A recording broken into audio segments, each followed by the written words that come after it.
빌립보 교회는 바울이 제2차 전도 여행 중에 개척한 교회입니다. 빌립보에 도착한 바울 일행은 회당을 찾아서 복음을 전하기로 했지만 회당이 없어서 강가에 모여 있었던 여성들에게 맨 처음 복음을 전했습니다. 그 자리에 자줏빛 옷감 장사 루디아가 바울이 전한 복음을 듣고 자기 집을 처소로 내어주게 되어서 빌립보 교회가 설립된 것입니다. 빌립보 교회는 루디아와 귀신 들린 여종과 빌립보 감옥의 간수와 그리고 4장에 언급된 유오디아와 순두계, 글레멘드가 구성원이었던 교회입니다. 빌립보서는 1장에서 바울이 살든지 아니면 사형 선고가 내려져 죽든지 하게 되는 심판을 앞두고 있는 이러한 상황을 말하고 있는 것을 보아 로마 감옥 안에서 재판을 앞두고 기록한 편지라 할 수가 있습니다. 빌립보 교회는 바울이 세운 교회 중에서 복음 안에서 가장 가까운 교회였음을 알 수가 있습니다. 유난히 마음이란 단어로 자신의 심정을 전하는 구절들이 많습니다. 바울의 깊이 있는 개인적인 신앙 고백을 담은 서신서로서 마음의 서신이라 부를 수도 있습니다. 빌립보 교회는 바울이 로마 감옥 안에 갇혀 있을 때에 에바브로디도를 보내서 바울의 피로를 채우면서 마지막 바울의 복음 사역을 도운 교회였습니다. 바울이 이에 대해서 감사의 마음을 전하고 자신의 근황을 알리고 옥중에서 도왔던 에바브로디도가 중병에 걸렸다가 하나님의 은혜로 건강을 다시 회복하게 되었습니다. 그래서 그를 다시 빌립보 교회로 돌려보내면서 그의 손에 바울의 편지를 보내게 된 것입니다. 바울은 인사와 함께 자신의 심정을 고백하며 시작을 하고 있습니다. 1장 3절의 말씀, 내가 너희를 생각할 때마다 나의 하나님께 감사하며 간구할 때마다 너희 무리를 위하여 기쁨으로 항상 간구함은 너희가 첫날부터 이제까지 복음을 위한 일에 참여하고 있기 때문이라.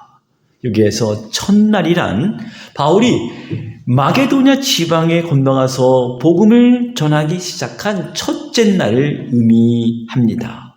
복음을 위한 일이란 그리스도 안에서 영적인 교제뿐만 아니라 바울의 복음 사역에 기도와 물질로 함께 동참한 일입니다. 바울은 이러한 일을 착한 일이라 하였고 빌립보 교회에게 시작하신 구원은 하나님께서 종말까지 완성하시리라는 확신을 갖고 있습니다.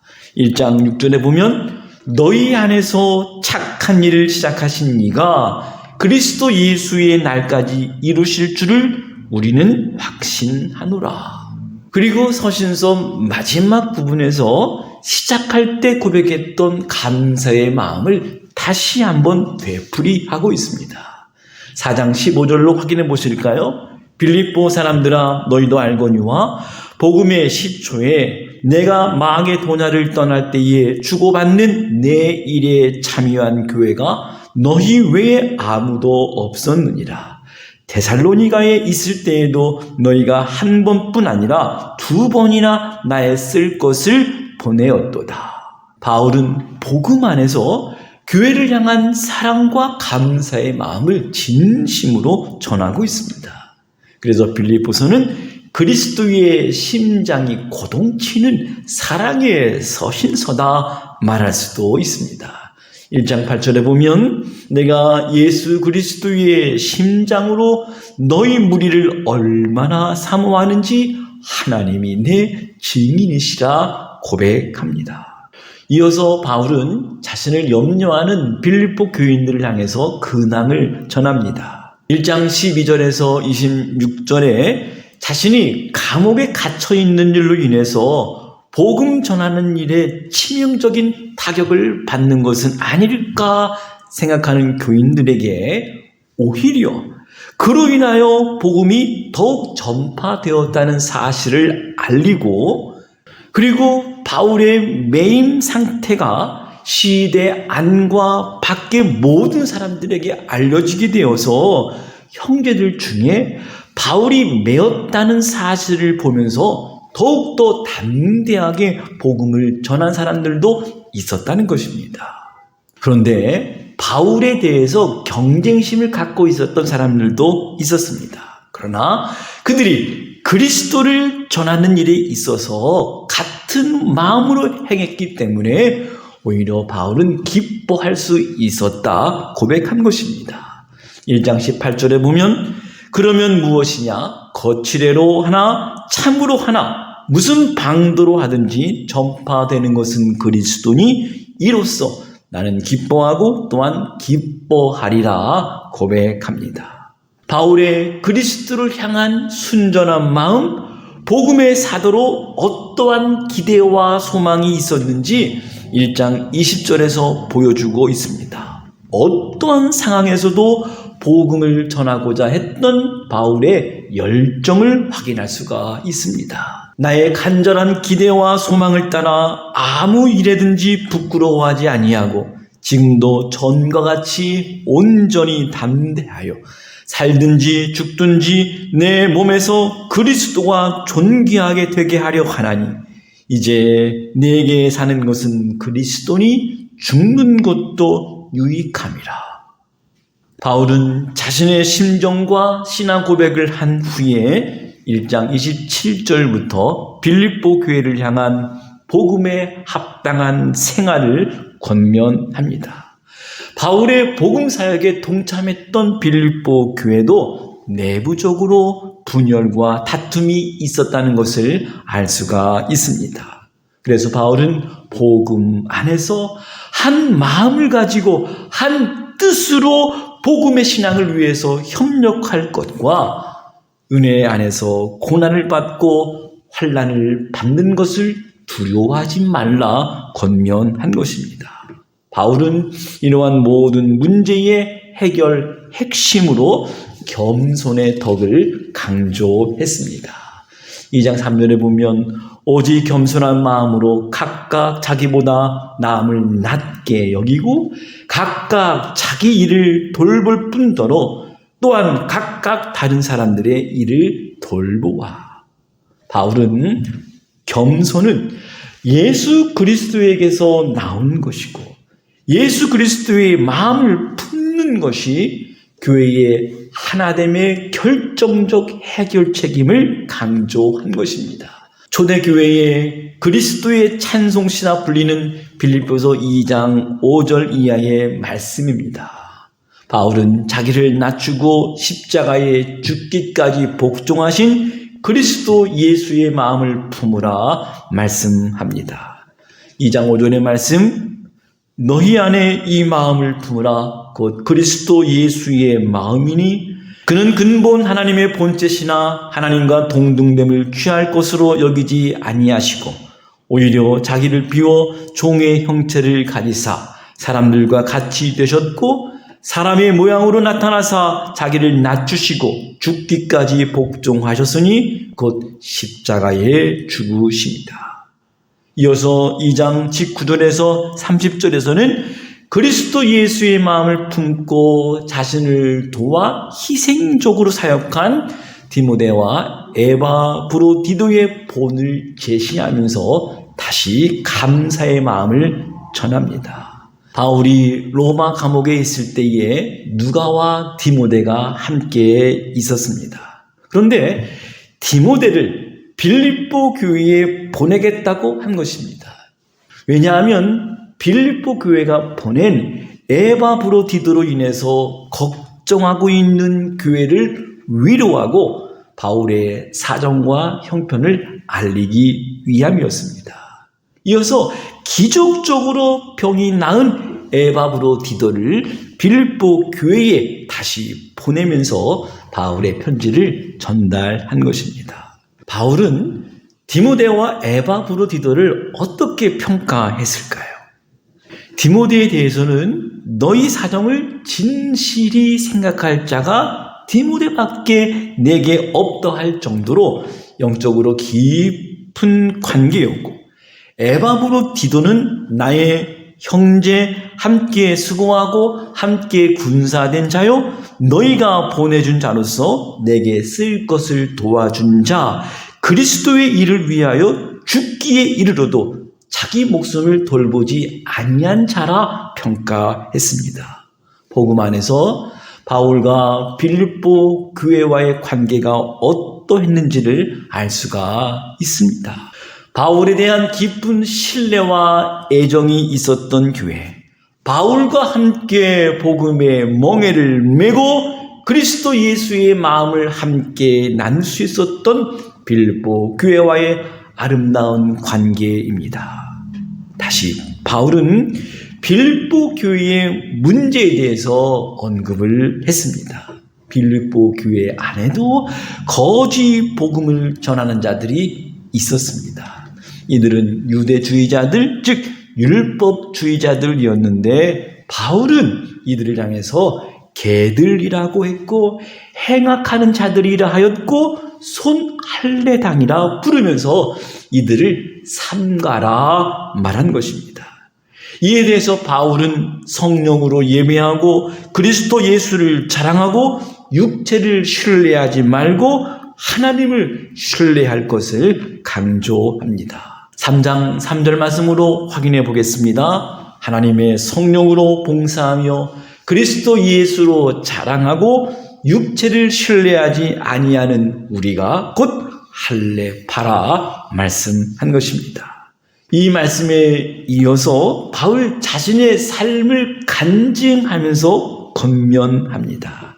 자신이 육체를 신뢰할 만한 바가 있었지만 그리스도를 위하여 자신의 육에 유익한 것이라 할지라도 스스로 버릴 수 있었다고 고백한 것입니다. 3장 7절 이하의 고백이죠. 그러나 무엇이든지 내게 유익하던 것을 내가 그리스도를 위하여 다 해로 여길 뿐더러 또한 모든 것을 해로 여김은 내 주 그리스도 예수를 아는 지식이 가장 고상하기 때문이라.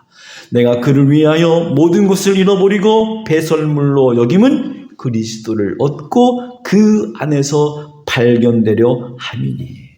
여러분, 이렇게 바울이 고백할 수 있었던 궁극적인 이유가 무엇이었을까요? 바울은 자신이 얻은 의가 율법에서 안 것이 아니라 오직 그리스도를 믿음으로 말미암는 것임을 깨달았던 것입니다.